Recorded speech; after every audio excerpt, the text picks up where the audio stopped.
सर्वप्रथम सर्व स्वामी भक्तांचे पुन्हा एकदा खूप खूप मनापासून स्वागत आहे. नमस्कार मंडळी. स्वामींच्या कृपेने आपण सर्वजण सुखी, आनंदी, समाधानी आहोत. तसेच स्वामींच्या सेवेमध्ये रमण असाल अशी आशा व्यक्त करून आज एक सुंदर असा अनुभव घेऊन तुमच्यासाठी आले आहे. आजचा हा एक अनुभव आहे एका ताईंचा. तर आता आपण अनुभवाला सुरुवात करणार आहोत. त्याआधी चॅनेलवरती जर कोण नवीन असेल तर व्हिडिओला सबस्क्राईब करून घ्या, लाईक करा. जास्तीत जास्त स्वामी भक्तांपर्यंत हा व्हिडिओ पोहोचू दे. तर आता आपण व्हिडिओला सुरुवात करणार आहोत. सर्वांना पुन्हा एकदा श्री स्वामी समर्थ.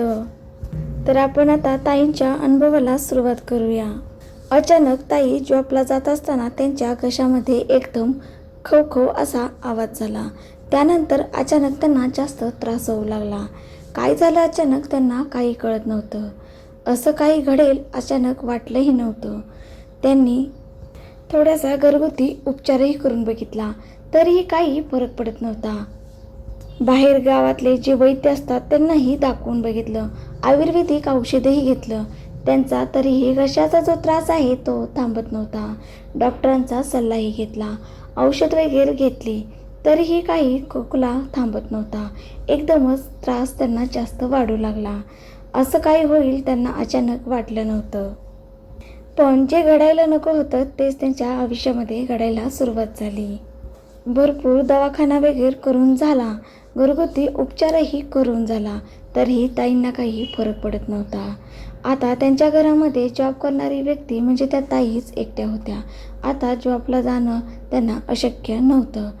त्यामुळे आता त्यांना काय करावं हे सुचत नव्हतं. अचानक या झालेल्या त्रासामुळे त्यांना खूप असं टेन्शन येऊ लागलं. पण त्यांच्या आयुष्यामध्ये असा काही मोठा चमत्कार घडला की अगदी ऐकूनही तुमच्या अंगावर शहारे येतील.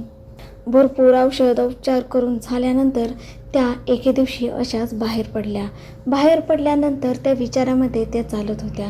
समोरून एक दादा आले. दादा म्हणाले, अहो ताई, गाडी येत होती तिकडून, तुमचं लक्ष कुठे आहे? तर त्या म्हणल्या, मी टेन्शनमध्ये आहे. त्यांना थोडंसं बोलताही नीटसं येत नव्हतं. त्यामुळे ताईने जो त्यांना होणारा त्रास जो आहे तो त्या दादांना सांगितला. त्या दादांनी खूप छान असा सल्ला दिला. अगदी इतका छान सल्ला दिला की त्यांनी सांगितलं, तुम्ही स्वामींची सेवा करा. स्वामींची सेवा केल्यामुळे तुमचा जो घशाचा जो त्रास आहे तो लवकरच नाहीसा होईल. त्यांनी स्वामींचं चरित्र वाचण्यासाठी सांगितलं.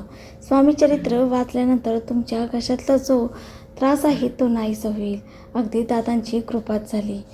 त्यांना दादांनी एक सल्लाही दिला की तुम्ही स्वामींच्या सेवेमध्ये राहा, जास्तीत जास्त स्वामींची सेवा करत राहा. तुमच्या वरील जे संकट आहे ते लवकरच जाईल. जसं काही सगळं दादांनी सांगितलं त्या पद्धतीने ताईंनी स्वामींच्या सेवेला सुरुवातही केली. त्यानंतर त्यांच्या इतका मनामध्ये बदल होऊ लागला की त्यांचा जो खोकल्याचा जो त्रास होता तो अचानक हळूहळू कमी होत जायला लागला. असा छान असा स्वामींनी त्यांना अनुभवही दिला. थोडा म्हणता त्यांचा पूर्ण त्रास जो होता तो कमी होत गेला. त्या स्वामींच्या सेवा मनापासून करू लागल्या. एकही दिवस त्यांनी स्वामींची सेवा चुकवली नाही. रोजच्या रोज मनापासून भक्तीने स्वामींची सेवा करू लागली. आणि आपले स्वामी असे आहेत, ब्रह्मांडाचे नायक आहेत. ते आपल्याला फळ नक्कीच देतात.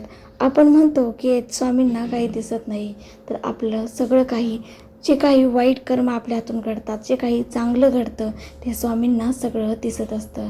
फक्त आपल्याला असं वाटत असतं की स्वामी काही बघत नाहीत, पण स्वामींना सगळं काही माहीत असतं. असं काही थोडा करत ताईंचा जो त्रास आहे तो कमी होत गेला आणि ताई हळूहळू जॉबलाही जाऊ लागल्या. हळूहळू ताईंचं सर्व काही चांगलं होत गेलं. खूप छान असा चमत्कार स्वामींनी दाखवला. त्यांच्यावरील जे आलेलं संकट होतं ते स्वामींनी धडकावून लावलं. जर आपण स्वामींची मनापासून जर सेवा केली तर स्वामी ती सेवा कधीच वाया घालवू देत नाहीत. एक ना एक दिवस स्वामींचं फळ नक्कीच मिळतं. त्यासाठी मनापासून भक्तीने स्वामींची सेवा करणे खूप अशी गरजेचं आहे. इतके औषधं घेऊन सुद्धा जो आजार बरा झाला नाही. वैद्यकीय जे उपचार आहेत तेही केलेले आहेत. घरगुती उपचार सुद्धा ताईंनी केले होते तरीही काही अनुभव त्यांना आला नव्हता. पण जसे ते दादांनी सांगितल्यानंतर जशा त्या स्वामींच्या सेवेमध्ये लागल्या, तसा त्यांचा जो आजार होता, खोकल्याचा जो त्रास होता, तो हळूहळू कमी होत गेला आणि हळूहळू कमी होता होता पूर्णपणे कमी झाला आणि ताई पुन्हा जॉबला जाऊ लागल्या. हे सगळं जे शक्य झालं ते स्वामींच्या सेवेमुळं, स्वामींच्या कृपेमुळं. स्वामींची जर मनापासून सेवा केली तर त्याचं फळ आपल्याला स्वामी निश्चितच देतात. जर तुम्हाला आजचा हा व्हिडिओ, ताईंचा हा अनुभव जर आवडला असेल तर नक्की कमेंटमध्ये श्री स्वामी समर्थ लिहा. धन्यवाद.